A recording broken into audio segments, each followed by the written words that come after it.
राधे राधे राधे राधे राधे राधे। प्रिय मित्रों, हनुमत ज्योतिष केंद्र से आचार्य राजेश। आज का विषय जो है बड़ा ही रोचक है, बड़ा सुंदर है। आज हम चर्चा करेंगे केंद्राधिपत्य दोष। बड़ी विषमता है। हाँ, पाराशर जी ने जो कह दिया कि शुभ ग्रह केंद्र का स्वामी हो तो वह शुभ नहीं रहता,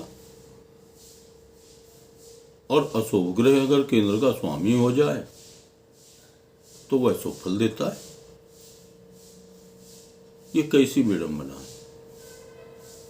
है? बस यही ने लोगों को समझाना है, समझना है। और यहां तक कह दिया, कह रहे हैं न दिशंति शुभम नृणाम सौम्य केंद्राधिपो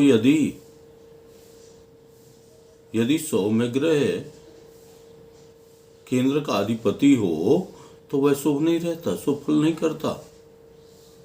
और क्रूरश्चेत शुभम रहते, क्रूर ग्रह हो तो वह शुभ फल करता है।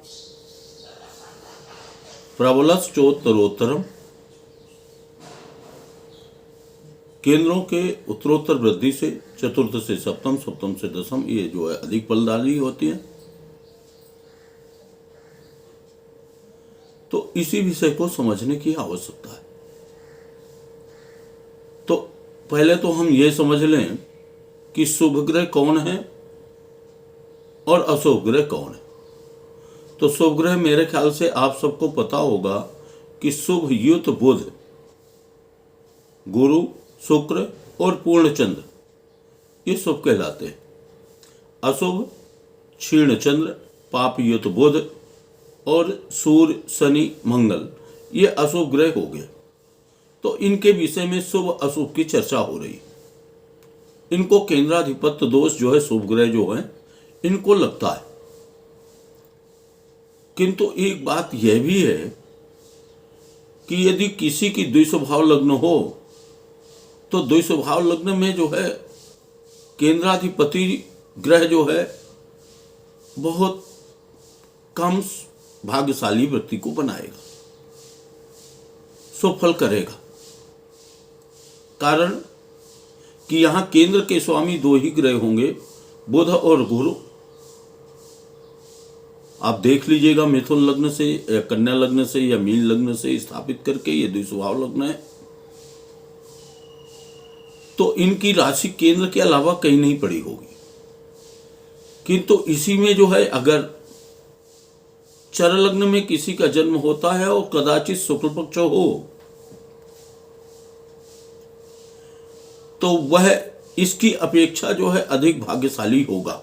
द्विस्वभाव लग्न की अपेक्षा जो है चर लग्न वाला व्यक्ति कहीं अधिक भाग्यशाली होगा। कारण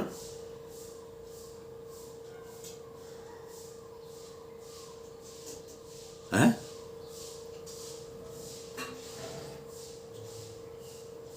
क्योंकि यहां चंद्रमा शुक्ल पक्ष का होगा और यह जो है त्रिकोणाधिपतियों के साथ में अगर संबंध करता है तो वह सुफल संधाता हो जाएगा।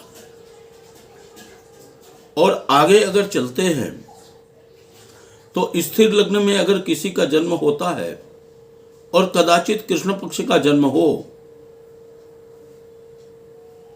तो यह जो है चर लग्न जो शुक्ल पक्ष में जन्म लिया है उसकी अपेक्षा जो है अधिक भाग्यशाली होगा। कारण यह कि चंद्रमा वहां जो है केंद्र का स्वामी था, उसे केंद्राधिपत्य दोष लग सकता था, लग गया। और यहां जो है चंद्रमा त्रिक का स्वामी होकर के, मतलब आपोक्लिम भाव का स्वामी होकर के, तीसरे भाव का स्वामी होकर के पापी ग्रह है, तो वह पुरुषार्थ की वृद्धि करेगा, व्यक्ति को और भाग्यशाली बनाएगा। और सूर्य जो है यहां केंद्र का स्वामी होगा, क्रूर ग्रह केंद्र का स्वामी होगा, तो वह सुफल करेगा। दसम केंद्र की भी अगर चर्चा करें तो वहां भी जो क्रूर ग्रह है वह त्रिकोणाधिपति भी होगा, इसलिए शुभ फल करेगा, है ना।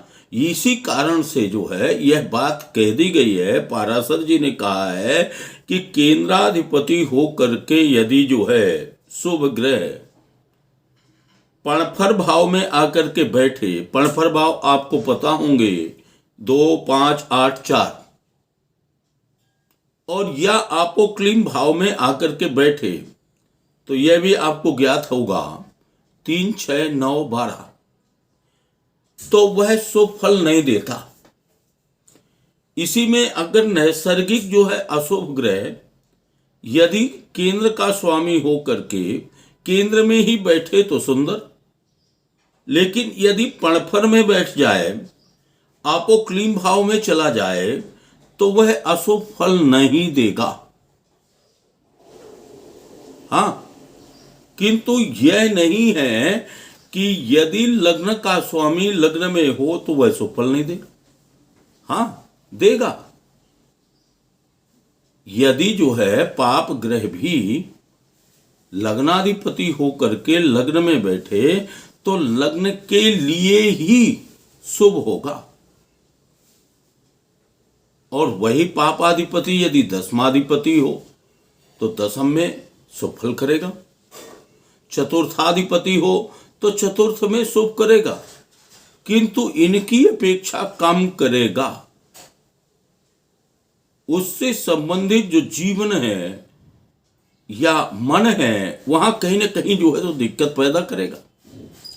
और पापाधिपति यदि जो है सप्तम में बैठ जाए क्रूर ग्रह तो कहते हैं कि बहु विवाह का योग बनाता है, और यदि जो है सप्तमा पापाधिपति प्रबल होकर के सप्तम में बैठे तो परस्पर पति पत्नी के प्रेम में जो है स्नेह में कमी करेगा, है।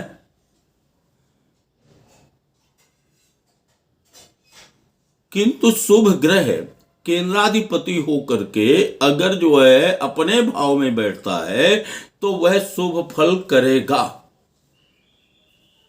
सीधी सी बात है, समझिए कि सौम्य केंद्राधिपति, शुभ केंद्राधिपति यदि 3, 6, 11 का स्वामी होने से वह शुभ फल नहीं करेगा। ठीक है। इसी प्रकार से क्रूर केंद्राधिपति ग्रह यदि त्रिकोण का स्वामी हो तो वह शुभ फल करेगा, और होता यही है। जब जो है केंद्राधिपति जो है किसी शुभ ग्रह को लगता है तो उसकी राशि केंद्र के अलावा और कहीं होती नहीं, तो यदि जो है वह स्वराशि में है तो उस भाव के लिए बहुत अच्छा है। बाकी जो है उसकी स्थिति और ग्रहों की संगति के ऊपर, साहचर्य फल के ऊपर बात निर्भर करेगी। किंतु क्रूर ग्रह यदि जो है वह केंद्र का स्वामी होता है तो बहुत कुछ संभव है कि वह त्रिकोण का स्वामी हो, और जब एक ही ग्रह केंद्र त्रिकोण का स्वामी होगा तो वह राजयोग बनाएगा, तो अर्थात पूर्ण कारक हो जाएगा। जैसे कर्क लग्न में देख लीजिए कि कर्क लग्न में मंगल जो है पंचमाधिपति भी है, दसमाधिपति भी, अर्थात केंद्र का भी स्वामी है, त्रिकोण का भी स्वामी। इसके कारण ही यह नियम जो है पाराशर जी ने जो है संधान किया